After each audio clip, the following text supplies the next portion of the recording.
Hello, good late morning, early afternoon, depending on where you are. God bless you. Again, this is Apostle Moses Woods. Welcome to my YouTube channel, Apostle Moses Woods. I would appreciate it that you could push like and then touch that bell so that you will begin to receive notifications whenever I put up another post. I appreciate it. Again, I'd like to suggest that you push that like button and that bell so you can get notifications. It's important for me because I anticipate the day that I'll be able to have conversation with you where we'll be able to exchange dialogue, and I won't just have to video record something and show it to you, but I can sit and I can interact with you. I look forward to that. I give all praise and honor to my Lord and Savior Jesus Christ and my Father God for the ability for me to be able to sit here with you at this present time and try to give you some insight about my life situation that may coincide with, be similar to some of the things that you've experienced in your life or perhaps are going through right now. And the reason for this message is to give you hope and allow you to know that regardless of your situation, your circumstances, or whatever has transpired in your life, regardless of how difficult it may have been, you can rise from that. It would be easy for me to get on here and tell you that I was molested as a child. I'm neglected by my father. Spent a lot of time in juvenile detention all the way into adult corrections. Strung out on crack cocaine for 20 plus years. And then leave it at that. I believe it's important that I help you to understand how I believe I got to that place where I was not loving myself and was doing all of these things to endanger my life and bring havoc and confusion and worry for them that love me. I believe it's important that we understand that there were situations, circumstances, and things that occurred in our life that shaped us and formed our mindset and our spirit being that had us on that road of destruction.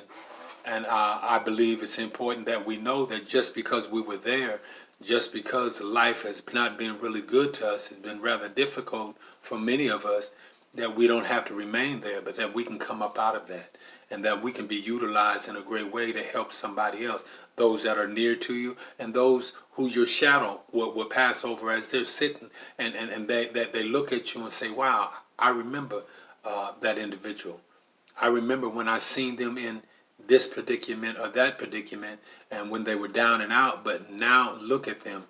They've come up. I wonder how was they able to do that?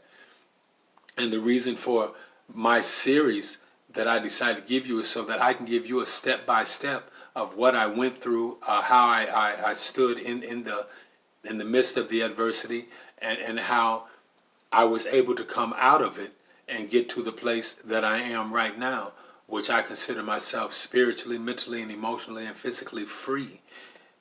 Delivered from everything that I was, but I haven't discarded what I was and the things I went through, because those things are there to remind me of the fires that I had to endure and the scars I had to take in order to become who I am. And a lot of that is my strength to this day.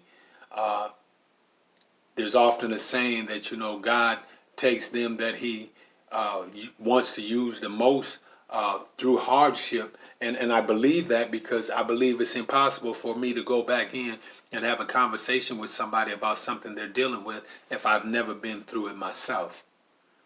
Okay, so I believe that is very and majorly important. It's hard, it's easy for somebody to sit down and read books, go to a college or a university and read books of what somebody else said the situation is, and the somebody that's telling them that has never really experienced it themselves. And I believe it is majorly important when it has been someone that has actually went through the fire, so they can tell you exactly what it feels like when the heat hits you and what you have to do in order to not surrender to it and bow down and fall down to it. So this is my second episode. I said that I would do these on Tuesdays. Tuesdays are my free time. So I'm going to take this opportunity today to begin where I left off last week. And if you didn't see last week's, I suggest that you go back and you view that one. And it'll give you some understanding about how I got from there to where I am right now. But I will begin by touching on where I did stop last week. And I spoke about like from the age of 4, 5, 6, 7, 8, up until about 12 years old. And I'll begin there again. The very first time that I really noticed a lot of conflict between my mother and my father, I believe I was in third grade, 8 years old. And I remember being awakened early one morning, 2, 3 o'clock in the morning, where I discovered my mother and my father were having a physical altercation. And that's when I discovered that my father was putting his hands on my mother, and I mean in a vicious way. You know, he had hit her with an iron that you use to press clothes. And I can remember seeing this with my own eyes, and very traumatic. You know, I'm a kid. There's nothing I can do. I don't know what all led up to it, and I'm not here to suggest that my father was at fault for feeling the way that he felt. I don't know how, or if my mother instigated or aggravated him, how that occurred. I know that there's never any justification for putting your hands on anyone, so I don't want you to believe that I'm trying to make justification for why I did it. It should never have been done, but I know that there were things that occurred between the two of them that I wasn't privy to that caused these things to happen. But that was my very first understanding of where they was, which wasn't a good thing. And then again, at 12 years old, I witnessed him again in front of the neighborhood put his hands on my mother in a vicious way. And if it had not been for a family member of mine, young man my age, that intervened and threw a rock at my father and hit him, and caused my father to stop beating my mother, as the neighborhood, adults and children alike, stood by witnessing this.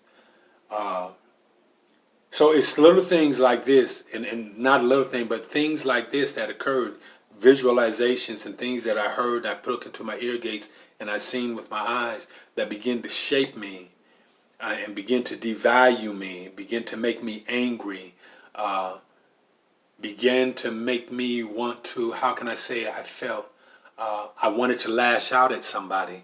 I wanted to cause somebody pain and hurt that I had been feeling. Now, unbeknownst to me, I'm not understanding this at the time, that this is why I'm acting out and this is why I'm doing these things. But in hindsight, as I look back and I review my life, and I view those things, I consider and contemplate on those things that occurred, I have a better understanding of how I became the young monster that I had become and I was becoming. And it was because of the life that I had began to live as a youth, which was a very terrible experience, to say the least. But as my mother and my father began to do as they done, I believe the last straw was, I can recall waking up.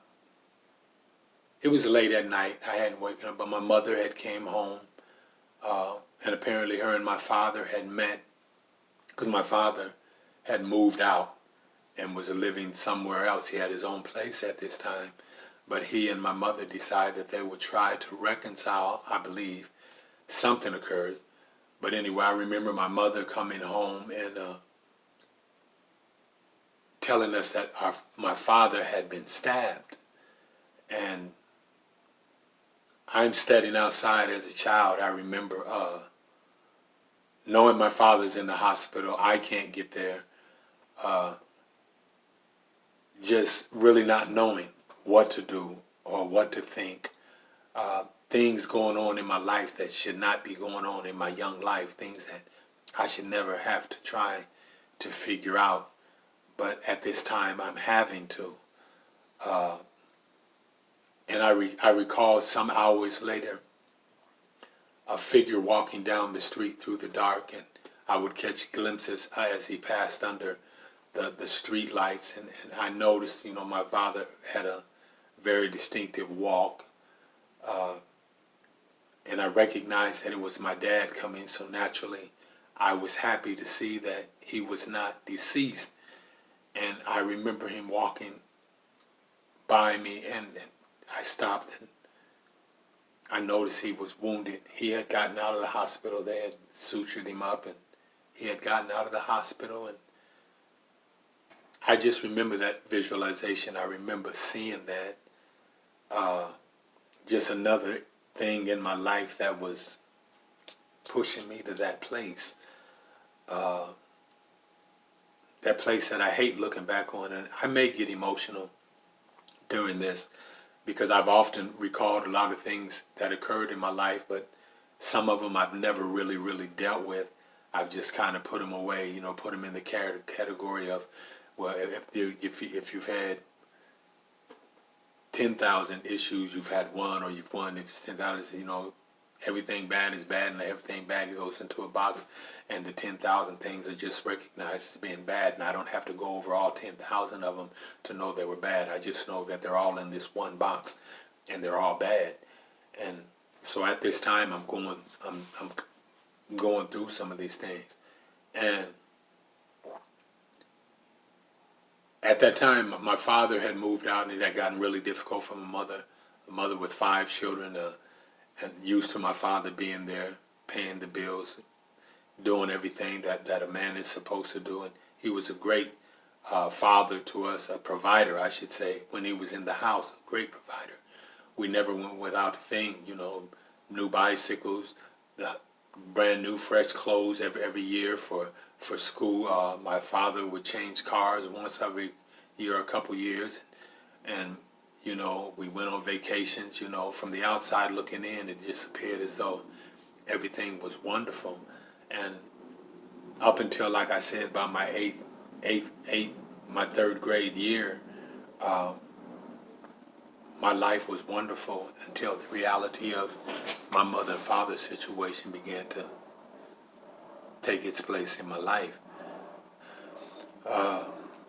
So as my father had left, my mother was left there with us to provide for us, and my mother struggled. I mean, she really struggled. She had been married her whole life from the time she was old enough. She had married my eldest sister's father, who unfortunately had an untimely death. And then she met my father, and he married her and raised my eldest sister. And then my mother had 4 other children with my father. And so when he left, my mother pretty much, she stood as strong as she could, but it was a heavy burden on her, and I watched the alcohol take its toll on her. It was hard, and she tried to keep her head up, try to do what she could do. And me as a young man, I began to recognize the difficulty in her being able to do what needed to be done in order to provide for the family and keep us together. So that's when my honor roll every year, my physical education certificates that I won and got in school, and all these other different things, the school chorus and athletic participations and all these other things in my life that I so much was involved in, they stopped. They were no longer important. I had a younger brother and sister that were going without things that other children in the neighborhood had. Our cupboards became bare.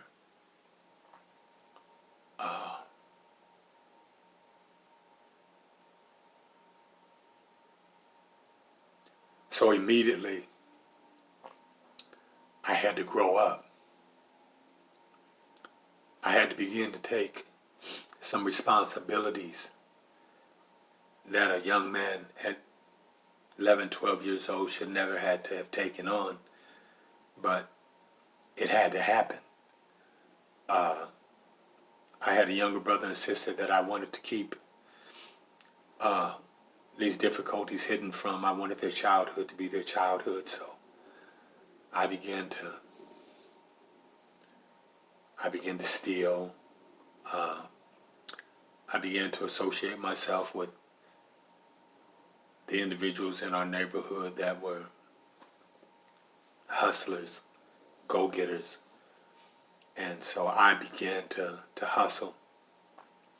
I began to steal whatever I could steal from Walgreens, hamburger, the things that made hamburgers and hot dogs and Kodak cameras, anything I could steal that I might be able to sell. I began to break into cars and steal CBs and 8-track recorders, players and cassettes, and I began to break in houses and steal stereos and televisions and groceries and things to take back home, and all these different things. My life just drastically changed. It seemed as though it happened overnight. And I wasn't good at what I did as far as being a thief, so I got caught on a regular basis. I like to say I was the worst criminal I have ever known in my life. I never got away with anything. It wasn't me. I wasn't raised to be that person. But drastic times sometimes call for drastic measures. So I would get incarcerated. I'd go to jail. I'd go before a judge. Judge Patrick Shelley, God bless him. He had so much compassion for me. I must have went before that judge 20 times.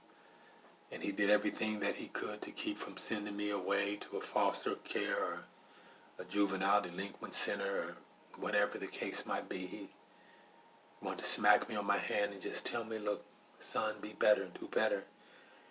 And in my heart, I wanted to do better, but I didn't know how to do better, knowing my situation, knowing that if I wasn't hustling, that my mom's issues and things would be much more difficult on her, and my siblings would have to go without things that they should have. So I had to make a decision early in life. Was this something that I had to do? And I concluded that it was. And with that same conclusion, I came to the understanding that I didn't care if I got caught. Of course, I wasn't trying to get caught, but if I did, this is what I had to do. So I became callous, and I would go before the judge. And I no longer feared the repercussions. I no longer respected authority. So I did what I did without malice, without regret. I wasn't a violent offender. I never did things to beat up people and harm people and things like that. I was a petty thief. I was property thief. But so I got into that mix, where, and finally, probation got involved, and I was put on probation. And then social services came into my life. And